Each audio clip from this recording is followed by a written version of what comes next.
आम्ही मुंबईला जाणारच आणि आम्हाला कोणी रोखू शकत नाही, अशी ठाम भूमिका एमआयएमचे माजी खासदार इम्तियाज जलील यांनी संभाजीनगरमध्ये मांडली आहे। आज ते संभाजीनगर ते मुंबई अशी तिरंगा रॅली काढणार आहेत। मुस्लिम धर्मगुरूंबाबत वादग्रस्त विधान करणाऱ्यांवर कारवाई करावी या मागणीसाठी आपण मुंबईला जात असल्याचं इम्तियाज जलील यांनी सांगितलंय। रामगिरी महाराज आणि नितेश राणे यांच्यावर कारवाई करत तात्काळ अटक करावी अशी मागणी त्यांनी केली आहे आणि मुख्यमंत्र्यांना संविधानाची प्रत देण्यासाठी आता ते मुंबईला येतात आणि हे त्याची थेट दृश्य आपण पाहतोय।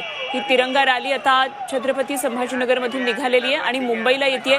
इम्तियाज जलील एमआयएमचे माजी खासदार यांच्या नेतृत्वामध्ये आता ही रॅली निघालेली आहे। मुस्लिम धर्मगुरूंबाबत वादग्रस्त विधान करणाऱ्यांवर कारवाई करावी अशी मागणी त्यांची आहे आणि त्यासाठी ते मुंबईला आता येतात। इम्तियाज जलील यांची रॅली निघाल्याची थेट दृश्य आपण पाहतोय।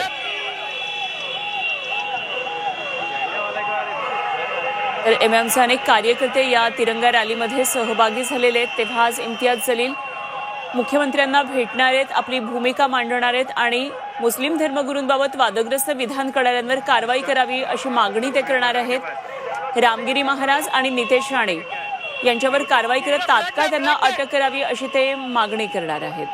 मुख्यमंत्र्यांना संविधानाची प्रतही ते मुंबईला येऊन देणार आहेत आणि छत्रपती संभाजीनगरवरून आता त्यांची ही रॅली रवाना झाल्याची आपण थेट दृश्य पाहतोय। तर आता ही रॅली निघालेली आहे आणि जलील मुख्यमंत्र्यांना भेटण्यासाठी येणार आहेत। मात्र त्यापूर्वी त्यांनी प्रतिक्रिया दिली आहे, झी मीडियाच्या प्रतिनिधींना पाहूया। आम्ही आणि विशेषकर मुख्यमंत्री आणि उपमुख्यमंत्र्यांना आम्ही संविधानाची प्रत देण्यासाठी चाललेलो आहोत आणि पोलिसांना हे सांगण्यासाठी की महाराष्ट्राचा इतिहास आहे, खूप चांगले IPS ऑफिसर्स आम्ही बघितलेले आहे।